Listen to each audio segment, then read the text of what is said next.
오늘 이 새벽 기도에 나오신 사랑하는 성도님들 환영하고 축복합니다. 다 함께 사도신경을 고백함으로 하나님께 예배를 올려드리도록 하겠습니다. 함께 고백하시겠습니다.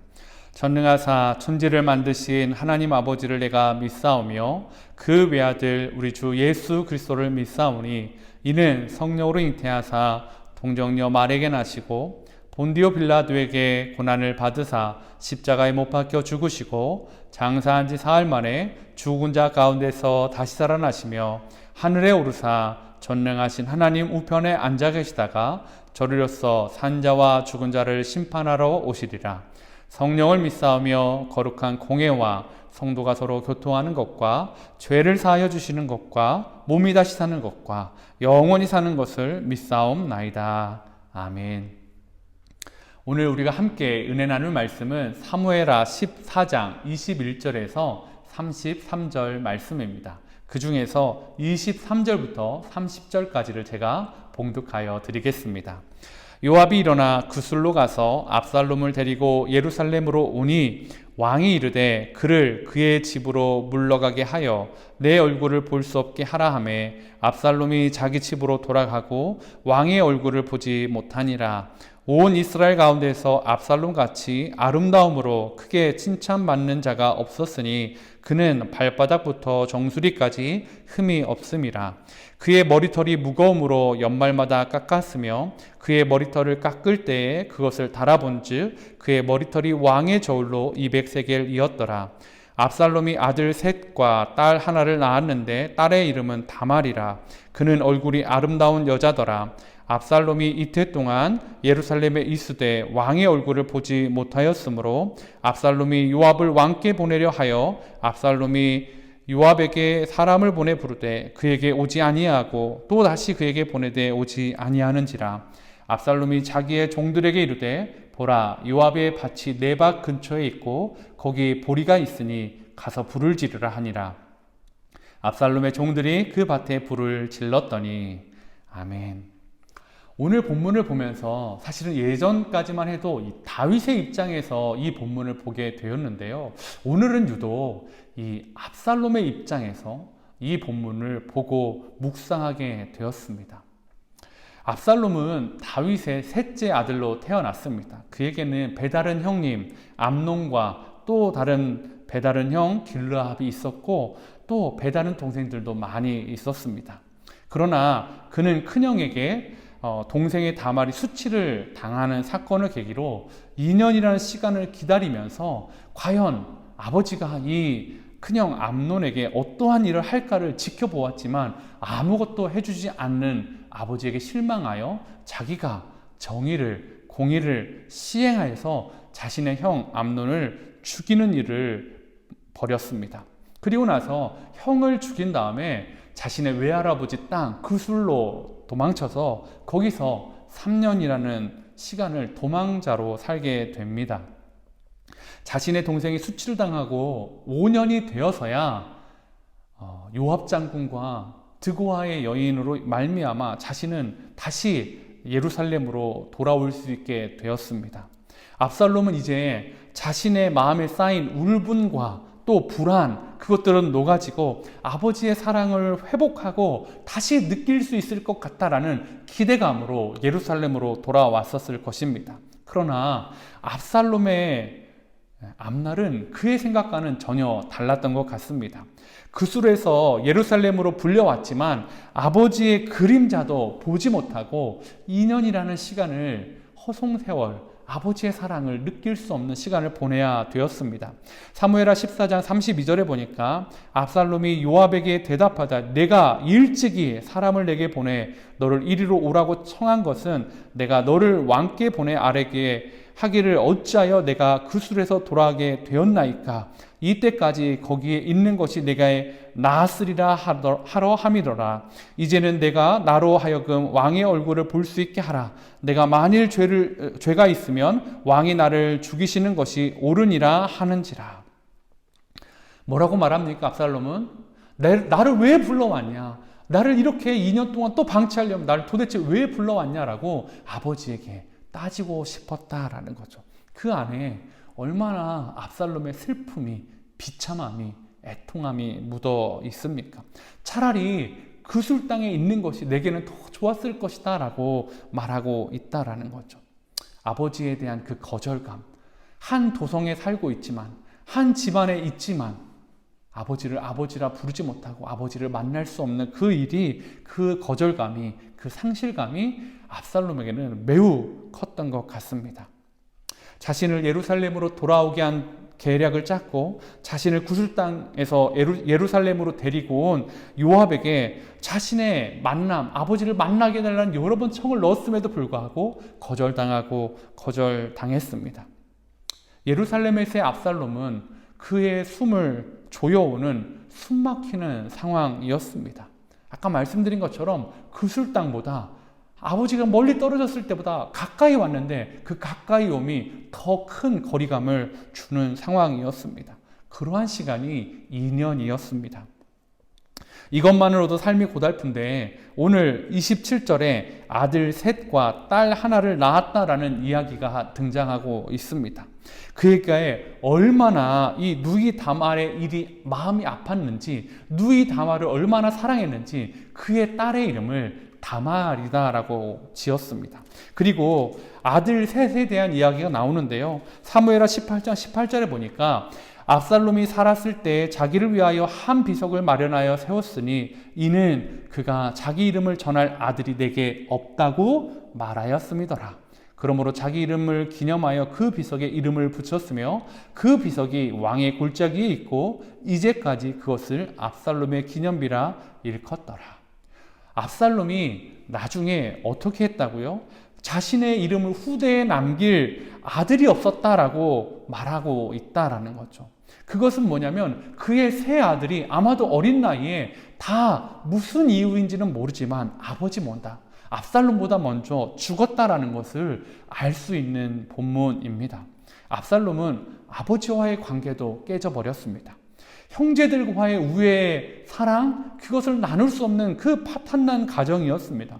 심지어는 사랑하는 아들 셋, 자녀 셋을 먼저 보내야 되는 아픔을 겪었던 사람입니다. 여러분, 얼마나 압살롬이 비참한지 아시겠죠? 부모와의 관계, 형제자매의 관계, 자녀의 관계, 모든 관계가 깨져버렸던 사람, 그리고 상처만을 가지고 살았던 사람. 그런데 그 내면의 상처는 이렇게 지독히도 아프고 슬픈데 외면은 어떨까요? 외면은 전혀 다른 모습입니다. 14장 25절에 보니까 온 이스라엘 가운데서 압살롬 같이 아름다움으로 크게 칭찬받는 자가 없었으니 그는 발바닥부터 정수리까지 흠이 없습니다. 뭐라고요? 온 이스라엘에 소문이 자자했대요. 크게 칭찬받았대요. 발바닥부터 머리끝까지 정수리까지 흠이 없는 사람, 그것이 자랑이고 그래서 모든 사람의 입에 회자됐지만 그의 외모는 그렇게 추앙받았지만 그의 내면은 날마다가 지옥이었다라는 거죠. 이제 압살롬은 아버지를 만나기 위해, 아버지의 해명을 듣기 위해 요압의 밭에 방화를 계획하고 시행합니다. 그의 마음은 아버지를 만나서 자신을 부른 아버지가 도대체 의도가 무엇인지를 묻고 싶었습니다. 그래서 아버지에게 나와의 관계를 회복할 의사가 있는지 없는지 물어보고 싶었을 것입니다. 확인하고 싶었을 것입니다. 다윗인 아버지를 만나서 압살롬은 절을 하고 또 다윗은 압살롬에게 입을 맞추어 줍니다. 7년 만에 형을 죽이고 자신의 동생 다말이 강간을 당하고 그 마음의 지옥 같은 세월을 보냈던 7년 만에 아버지 앞에 섰고 아버지와 키스를 하고 있는 모습입니다. 입맞춤을 하고 있다라는 거죠. 보여지는 장면은 7년 만에 아들과 아버지가 화해하는 눈물 나는 장면일 것 같은데 이 입맞춤이 아마도 다윗과 압살롬의 마지막 입맞춤이 아니었을까 생각이 되어집니다.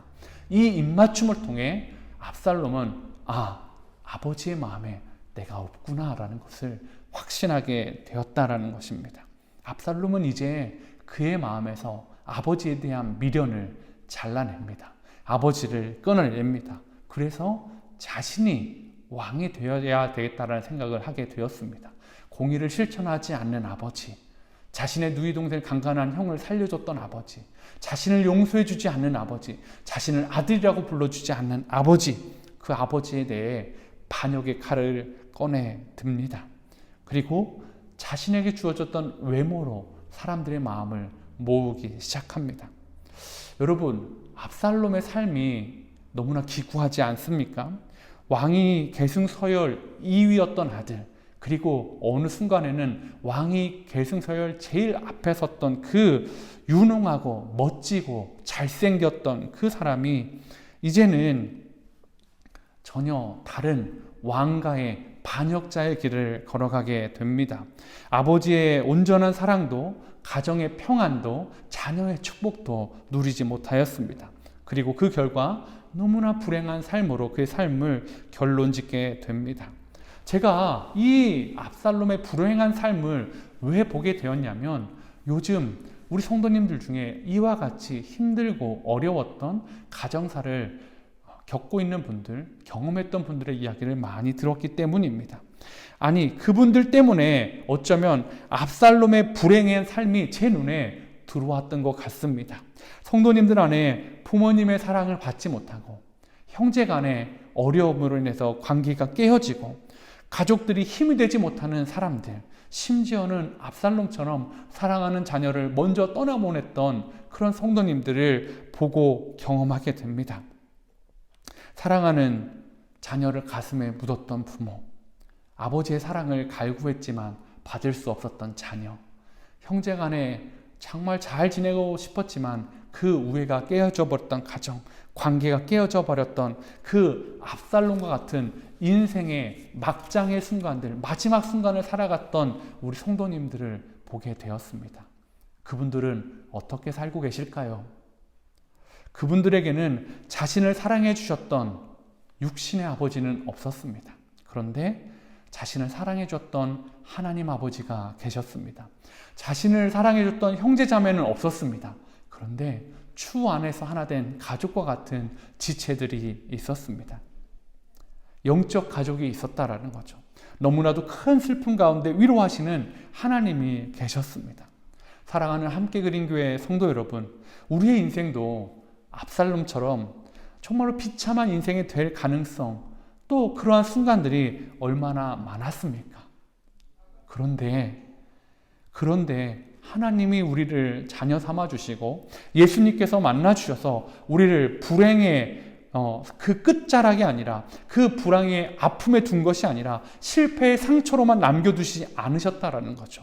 오늘 우리를 인생의 막장에서 건져주신 하나님께 정말 감사하는 하루가 되었습니다. 감사하는 하루가 되었으면 좋겠습니다. 왜요?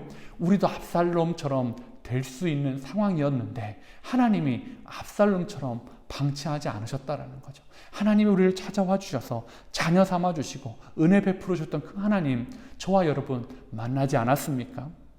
아직도 여전히 그 어려움의 관계 가운데 그 인생의 막장과 같은 끝간데 없는 그곳을 지나가는 성도님들이 계시다면 오늘 이 시간 하나님의 은혜를 구하는 시간 되기를 원합니다. 하나님, 제 인생이 압살롬처럼 되지 않도록 도와주십시오. 하나님, 제 인생 가운데 찾아와 주신 그 하나님, 이 어려운 관계를, 이 어려운 상황을 하나님 꼭 해결하고 지나갈 수 있도록 하나님 제 안에 하나님의 사랑을 부어주시고 하나님 만나는 은혜를, 축복을 달라고 기도하는 저와 여러분 되기를 원합니다. 그래서 이 관계의 상처를, 어려움의 상처를, 상실의 상처를 뛰어넘는 하나님의 은혜가 저와 여러분 가운데 있기를 축복합니다. 오늘 우리의 삶을 압살롬처럼 방치하지 않으시고 우리를 사랑하여 주시고 우리에게 찾아와 주시고 우리의 아버지 되어 주시고 우리의 형제자매가 되어주시고 우리의 친구가 되어주신 우리 예수님을 찬양하고 감사하고 그분께 사랑을 고백하는 저와 여러분 되시기를 간절히 소망합니다. 이 시간 함께 기도하도록 하겠습니다. 하나님 아버지, 우리의 인생이 압살롬과 같은 인생입니다. 비참하고 깨어지고 상처투성이고 하나님 생각대로 되지 않아서 인생의 끝간 막장이라고 생각했던 순간들을 경험했던 성도님들이 참 많습니다. 그런데 압살롬처럼 비극으로 끝나지 않게 하여 주시고, 하나님께서 우리의 아버지가 되어주시고, 하나님께서 우리에게 영적 가족을 허락하여 주시고, 예수 그리스도를 통하여 우리를 구원하여 주셨기에 우리가 하나님 그 어둠의 자리에서 헤어나와서 하나님의 은혜를 노래하며 하나님의 사랑을 고백하며 나아가는 귀한 자녀가 되었습니다. 우리 사랑하는 성도님들에게 그 은혜가 마르지 않도록 도와주십시오. 지금 그 고난의 시간을 지나가는 성도님들이 있다면 하나님 찾아가 주셔서 손 밀어주시고 만나주시고 붙잡아 주심으로 인하여 하나님 때문에 또 한 영혼이, 또 한 성도님이 이 어려움의 시간들을 지나갈 수 있도록 은혜 허락하여 주시옵소서. 오늘 하루 정말 하나님 때문에, 예수님 때문에 압살롬의 길이 아니라 다윗의 길로, 하나님을 사랑하는 길로 하나님이 사랑하심을 느끼는 저희들 될 수 있도록 은혜 허락하여 주시옵소서. 그렇게 하시 하나님을 기대하며 예수님의 이름으로 간절히 기도했습니다. 아멘. 오늘 이 시간 또 두 가지 기도 제목을 가지고 함께 기도하며 나아가도록 하겠습니다. 너무나 불쌍하고 비참한 압살롬의 삶을 보게 하신 하나님, 나를 그러한 삶에서 건져주셔서 감사합니다. 이 감사의 기도 제목을 올려드렸으면 좋겠습니다. 두 번째로, 다윗처럼 관계를 막아서는 사람이 아니라 막힌 담을 허물어주는 하나님의 자녀가 되게 하옵소서. 우리 시간 다 같이 기도하며 하나님 앞에 나아가도록 하겠습니다. 기도하시겠습니다.